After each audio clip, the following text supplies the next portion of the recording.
personnellement appelé la gendarmerie de Ouakam mooy barki démb ci guddi ci dimanche bi xale yi dañuy doon sàndante xeer duñu xalaat ni ay oto ngi garé ci mbedd mi mën nañ toj vitre jàmbur te pare-brise dafa cher donc yi ni mel ñoom il faut ñu bàyyi effervescence bi ñuy demee te di demee xel te xam na ni bu fekkee ni ñëpp a leen kaasal pour que après post Covid bi ñu mën na ubbiwaat stade nit ñi di jongante seen ay joueurs di avancer yeneen équipe am possibilité gis leen décrocher leen yaakaar naa ni c'est un ensemble et ça doit être une complémentarité donc xale yi nañ bàyyi xel bu baax a baax Binta Ba ci li ñu mën a yàqal et justement yàqal moom Matar Ba ministre des sports dafa suspendre li nga xamante ni moom moo di nawetaani Baye Assane. mais c'est à juste titre.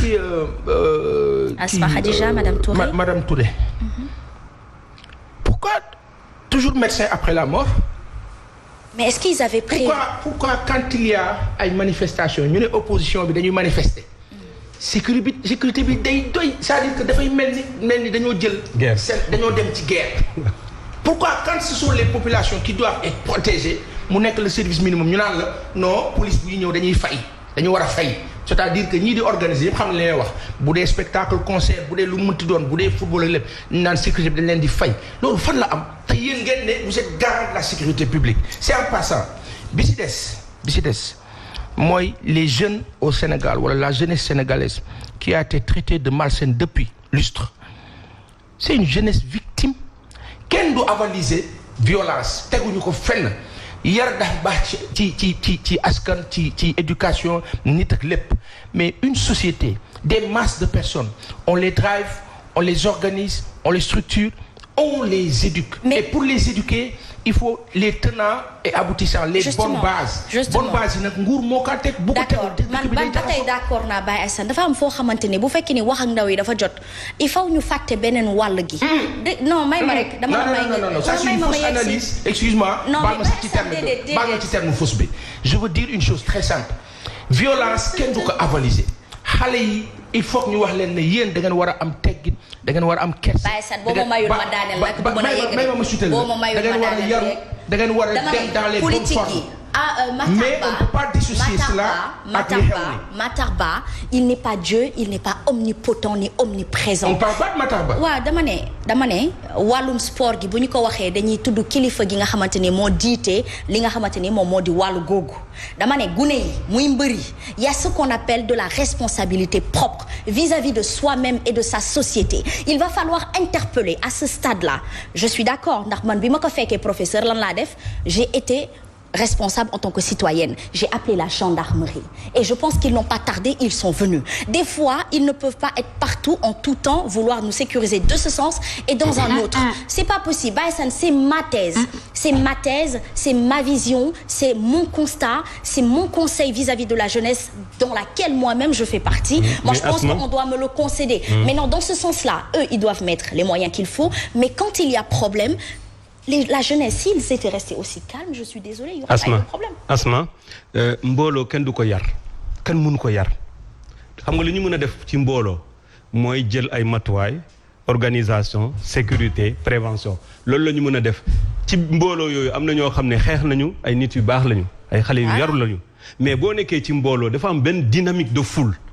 loolu c'est autre chose c'est-à-dire que waaw c'est-à-dire individuellement mun nañu nekk ay nit yu yaru mais collectivement c'est autre chose. Professeur, je suis d'accord dans le sens où il faut recadrer mais dama ne bu fekkee ni ki la tegal ay stade ne la yow yaa fi jooy infrastructure de sport mu utal la ko tegal la ko li mu ci am ci yaakaar mooy que yow boo fa demee yow mi ko doon kaas di ko ñaan di nga ci am toppatoo maintenant il y a ce qu'on appelle l'euphorie et l'effervescence de la jeunesse on est d'accord dans ce sens-là maintenant il faut réorganiser mais à cette jeunesse-là il faut aussi qu'on les interpelle sur le sens où les responsabilités sont partagées moi je suis d'accord que les responsabilités sont partagées mais quand il faut parler à cette jeunesse qui est là qui détruit c'est Anna Zemmour avec un jeune qui justement l'a tabassé dans la rue ou qui l'aurait agressé et les journalistes lui disaient au fait tu as donné le parfait exemple de ces critiques il ne faut pas donner le parfait exemple de ces gens-là quand ils nous critiquent et moi je suis contre ça et je resterai contre ça Aïcha ñu dugg ci effet éméré nous sommes le 7 nous sommes le 7 may ma wax la une seconde il faut déglu ma c'est-à-dire que quand tu émets une thèse day am parti ñuy nangoo ak yow bu dee jaadu na am parti yoo xam dañ koy leeral. mais ce n'est pas un débat politique. Ce qui s'est passé Zemmour par exemple n'est nullement un exemple quand bien même il peut dire des vérités. Ce qui s'est passé avec Zemmour il a été la cause de cette violence là contre lui. That's the same. léegi nag kenn du avaliser li jeunesse yi xale yi def voilà je suis d'accord sur ce point.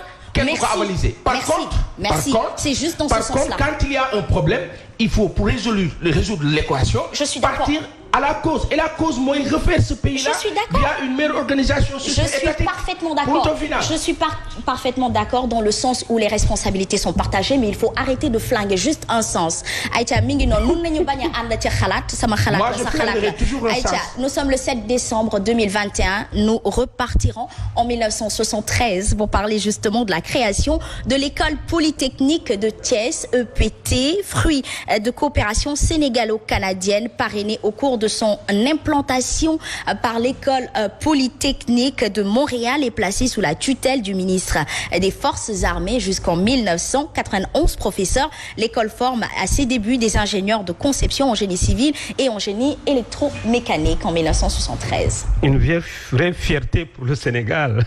C'est-à-dire que l'école polytechnique de Thiès nekk na loo xam ne moo permettre réew mi moom boppam ci wàllum yu bari maanaam infrastructure yi ci tabax yi ak yeneen parce que toujours dama amoon benn professeur bi ñu doon jàngal seconde dafa daan wax ne boo duggee ci avion place bi nekk gauche c'est pour les X maanaam ñi nga xam ne c'est des grosses têtes en mathématiques donc ñoom la ñu doon jël série S1 à l'époque et C ak E mu nekk tey S1 ak je crois T1 ñaar yooyu ñooy dem foofu mais c'est les meilleurs qui vont là-bas et on a de grands exemples ñoo xam ne jaar nañu ci école boobu ku mel ni Thierno Alassane Sall foofu la jaar ku mel ni Pape Maïssa Tall fa lay jaar donc il y a énormément de gens yoo xam ne fa la ñu jaar. mel ni Ali Diouf qui voilà. était maire des HLM. Même comment on appelle Mar Thiam nekk on refuse quoi d'ailleurs ñoom ñëpp foofu la ñu jaar et c'est une très grande école. Très bien. De rang mondial te gis nañu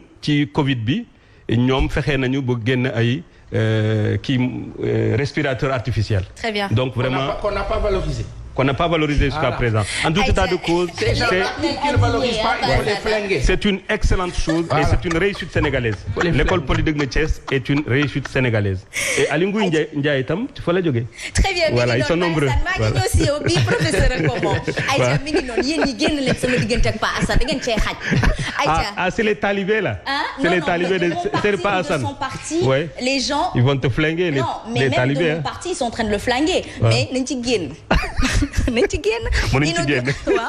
Inauguration en 2017 justement par le président Macky Sall de l'aéroport international Blaise Diagne de Diass l'AIBD dont les travaux avaient été lancés le 3 avril 2007 par justement son prédécesseur le président Abdoulaye Wade. À partir de ce jour, l'aéroport Léopold Sédar Senghor de Yoff est affecté à l'armée nationale. AIBD de 2017 à aujourd'hui yokkute dellu ginnaaw la ca am là maintenant tu as le droit de politiser. am na jamono bi ñoo wax nii ñi nga xam ne tey ñu nga faaxee brassard rouge ba ma juum tey xulil xaali bët duma si teg leneen noppi na ma tey am na ñu nga xam ne foofu ñu nga faa def brassard rouge. Comment vous pouvez comprendre aéroport nga jaar nga wàcc ñu ne ab nasaraan moo lay contrôler par exemple. Justement. Comment ça peut se faire ñu nekk suñu biir dëkk ban sénégalais moo am le culot wala l'audace wala la baraka tubaab xool ko fële ci Charles de Gaulle wala Orly ne ko bon ki ab sénégalais moo yow sénégalais bi yaay contrôler tubaab yi wàcc il faut ñu am dayo il faut ñu am sago l'exemple type est là. Très bien. Mais dama bëgg wax rek ne ñun ak sunu nguur ñoo far ñu nag ñoom ñoo ànd nekkuñu ci seen ginnaaw seen wet lañuy nekk ànd ak ñoom waaye bu fekkee sooke na dana leen ko wax ba fekkee réussir nañ tam ñu wax ne que AIBD un aéroport qui est joli qui est intéressant quand bien même que ça nous a coûté excessivement cher te mënoon na ñàkk yooyu c'est des failles qu'il faut énumérer. Justement, Aïcha Pa Assane, je rappelle aussi que l'aérodrome de Cap Skirring, Dakar Cap Skirring, a été inauguré hier. Une belle nouvelle. Et peut-être pour Saint-Louis aussi. Nouvelle. Peut-être en vue c'est aérodrome Saint-Louis. Il faut Saint-Louis, il faut Podor, il faut Matam, il faut partout. C'est excellent. Loolu moom état au Sénégal félicitations. Par contre, il y a toujours une relativité ou une relativisation.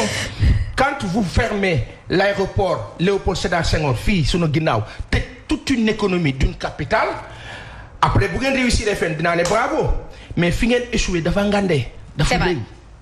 Dans ce sens-là, on fait allusion justement à l'aéroport Léopold Sédar Senghor qui justement a été réattribué à l'armée. Nous ne sommes pas contre, mais mënoon na nekk beneen aéroport de plus ndax bu dee ci France googu noonu la ñuy toppandoo Orly am na ak beneen ba. Charles de Gaulle. may ma benn bonus réew bu respectable boppam de am ñaari. bonus ma tëjee Londres nga ci 5 defe naa moo jumul ci capitale ba oui bonus ma tëjee fenn. xam nga fan la maa tëjee.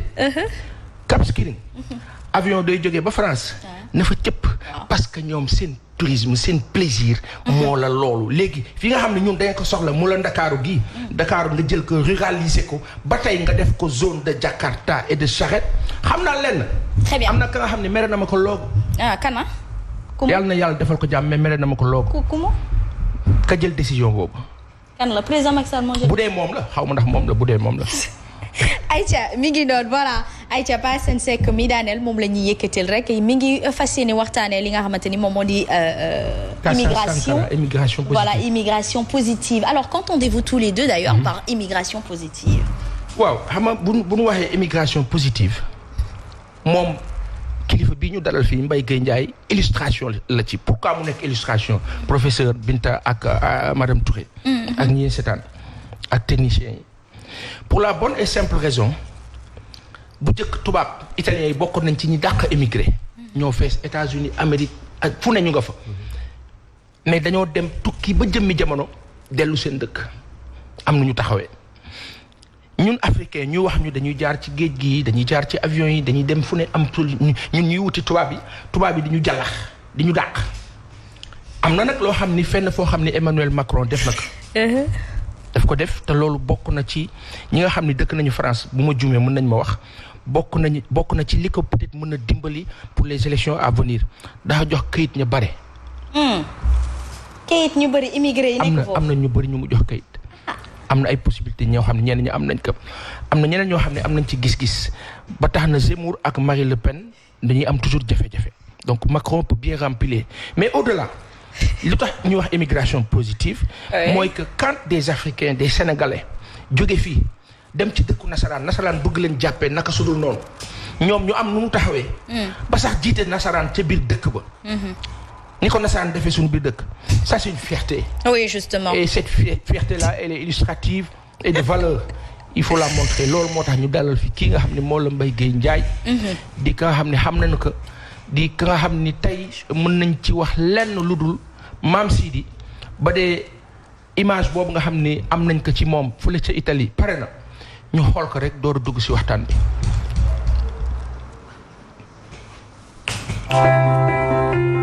Ciao, sono Mbaye. Vengo del Senegal, vivo in Italia da 12 anni. Sono uno dei referenti di Casa Sankara, il centro Stefano Fumarola.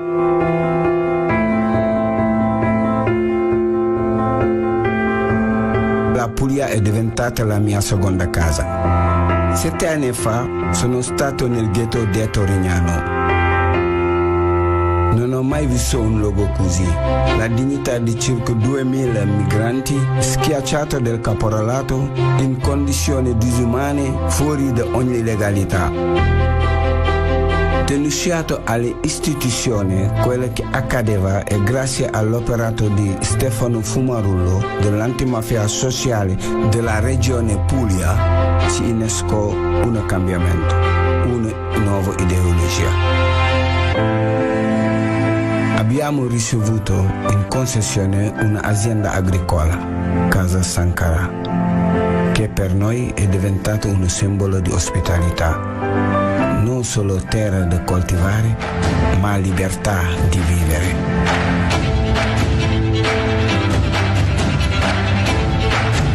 Casa Sankara ci ha restituito la dignità persa e ha creato una rete di solidarietà, occupazione e amore.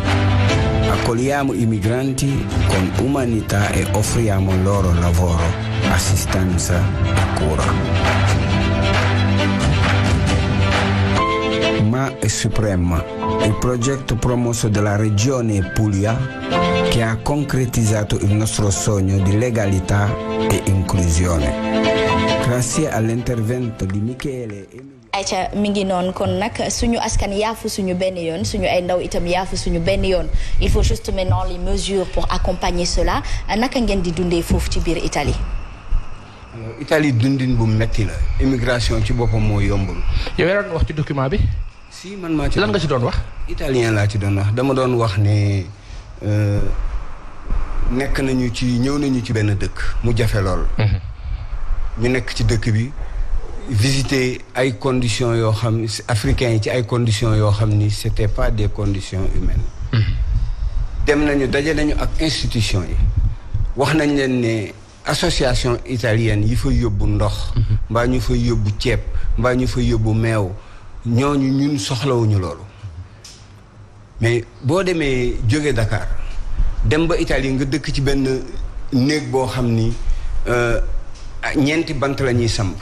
wëree la ko carton jël ay mbuus teg ko ci kaw pour mu imperméable ba pare sa ay mbokk africain teg fa ay matelas di leen ko louer 150 € par mois dafa metti loolu nag li ko indi mooy émigration c'est-à-dire centre d'accueil yi nga xam ni ñoom la italiens yi defuñu ko pour dundal immigration dañ ko def pour dundal immigration dundee immigration parce que bu fekkee ni communauté européenne dafa leen di fay 35 € par tête ñuy par jour. boo jëlee 1000 personnes tu as 35 000 € par jour. 35 000 € nga am ko par jour ci dëkk boo xam ne yow teguloo ko lu dul ci dundee axu ak yelefu doomu adama ñun loolu la ñu gisoon ñooñu nag bu ñu génnee foofu amuñu benn éducation de base. amuñu alphabétisation dégguñu làkk bi. ñooñu fan lañ jëm. bu ñu génnee lañ leen di ramas. bon alors ma daje ak paasan mu ne ma non am na benn coin bu nekk fii Gétto la tudd boo fa demee foofu mën nga liggéey sans fay sans am këyit mais man ma dem fa mais su ma demee c'est-à-dire côté boobu dafa lay rendre invisible. parce que doo fa ñemeña photo wu di woon sa ay mbokk. da ngay rus sa wax ni fii laa dëkk.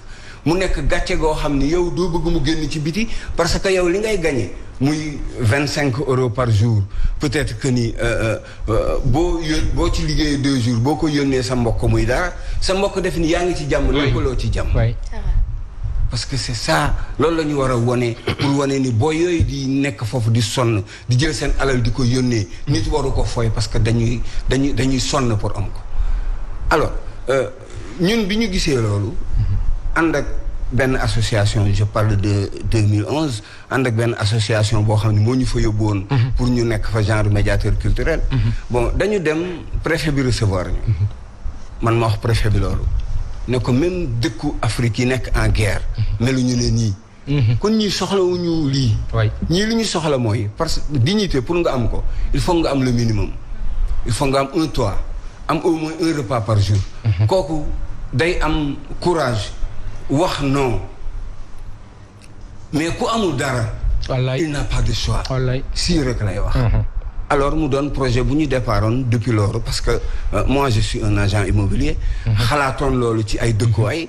ci biir dëkkuwaay yooyu fi ñu jox amoon 33 places mais 33 places yooyu ñun ñuy xeex ba defaat beneen projet bu ñu communauté européenne def ba ñu mën fa am tey 500 personnes yu fa dëkk. ci biir 500 personnes yooyu dafa am 20 hectares yu fa nekkoon jóguñu rek utiliser 20 hectares yi dañu utiliser 4 hectares pour autosuffisance alimentaire. parce que déjà bay li ngeen di dundee. bay lu ñuy dundee fi ñu nekk. parce que muy gox muy dëkk. tant que bayul li muy dundee du dem fenn. booy bay li ñuy dundee muy bari tant que transformé woo ko day yàqu. donc yooyu yëpp ñun moom la ñu fexe ba créer ko biir Casa Sankara autour vraiment d'une équipe boo xam ni ñëpp ay sénégalais lañu. muy Papa Latir Faye parce que dañu am foofu association ak coopérative. Papa Latir Faye Hervé suma jarbaat la mooy président association bu fa man ma nekk président coopérative bi. ñu am fa en passant benn rajo web boo xam ni mooy sensibiliser suñu biir. parce que sans l'information. du ñu am dara. fexe ba créer fa benn syndicat muy syndicat autonome des travailleurs africains dans le monde. nga xam du syndicat de revendication mais syndicat d'intermédiation la. dañuy bëgg xale yi xam seen ak yelleef li nekk ci biir loi yi ñu tekkil leen ko ci seen làkk li ñu am seen ay droit ñu wax leen ko pour ñu xam ñoom li ñu moom ak li ñu war a joxe. parce que kuy def sa devoir da nga war a jël sa ay droit. donc loolu la ñu fexe ba créer ko xale yi foofu ci biir autosuffisance alimentaire ci biir autodétermination. ba nga xam ni Afrique la ñu gàddu yóbbu ko teg ko biir Italie. am fa ay atelier tailleur am fa ay atelier menuiserie yooyu yëpp ay xale yoo xam ni foofu lañ leen formé bu jëkk daawuñu def seen liggéey. ñoom ñëpp ay baykat la ñu woon. léegi am nañu une différence am nañu ay baykat. am nañu ay tailleur. am nañu ay journalistes yoo xam ni ñu ngi góorgóorlu. parce que en passant suñu rajo bi rajo gëm suñu bopp la tudd. excellent donc excellent pour wan la ni foo nekk. tant que gëmuloo sa bopp doo mun a am identité. dëgg la. loolu la ñuy jël ñun yóbbu ko biir Italie ba tey ñun bu fekkoon ni tey France la dañ naan France daf ñu coloniser woon. ñun ñoo leen coloniser. waaye dañu ne Italie moo ñu accueillir ñun ñoo leen réaccueillir. exactement loolu moo tax suñu finalité. produit boobu tudd Riacol te mooy réaccueillir. da ngeen am produit bu ngeen créé foofu. waaw dañu am suñu marque bopp. mais ñii ñoo dëgër fit. ñii ñoo am fulla. absolument. c'est maanaam yow. li nga dundee sa kër nga bay ko yow madame Touré bay ko sa biir kër mooy li nga xam ni moom la Paul Kagame wax Rwanda yi defal leen seen biir kër ay mini jardin yar leen fa ay ganaar yar leen fa xar et cetera vous l'avez fait ci dëkk boo xam ne dëkku leen fa mais am na préalable au-delà est-ce que am na tubaab yu leen jàppale ci loolu. alors ci lutte bi si. parce que dama amoon sama benn xarit. d'ailleurs boo gisee statut boobu parce que affaire bi dafa am avant ñuy pare moom mu génn àdduna. moo tax moom laa tudde centre d'accueil boobu tudde ko Stefano Fumarola donc mais moom rek moo ñu si doon jàppale. mais ci biir jàppale boobu nag ñun dañu dialoguer avec l'institution. dañ leen xamal ni ñun dañu ñëw pour créer immigration de ressources. non immigration à l'épaule de l'État soxlawuñu état.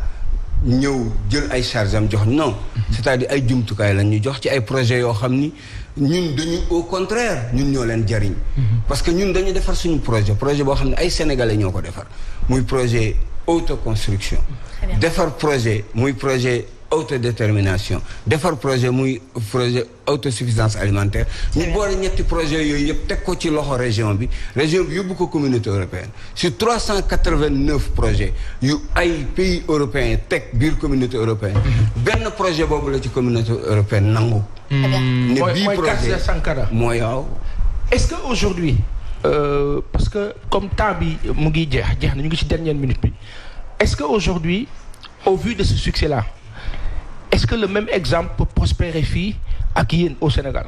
mais ñun loolu mooy suñu kii mooy suñu yitte. très bien mënoon nañ ko def sax feneen amoon nañu possibilité bi. l'ambassadeur du Burkina Faso ñëw na parce que affaire bi Kër Sankara lañ ko tuddee. Kër Sankara nag dañ ko tuddee parce que xam nga ni année yooyu ñun suñu biir sago booba yaakaaroon nañ ne Sankara rek moo bëggoon Afrique bu digne et légal. très bien donc ñun ci loolu lañ ko fa sampee. mu ñëw fa gis ñu ne ñu mais mën nañu fexe ba lii ñu yóbbu ko Burkina Faso ñu ne ko non ñun Burkina Faso mënuñu ko parce que ñun ay sénégalais lañu bay ci sa weewu tànk suñ sañoon suñu dëkk lañ koy jëkk a def.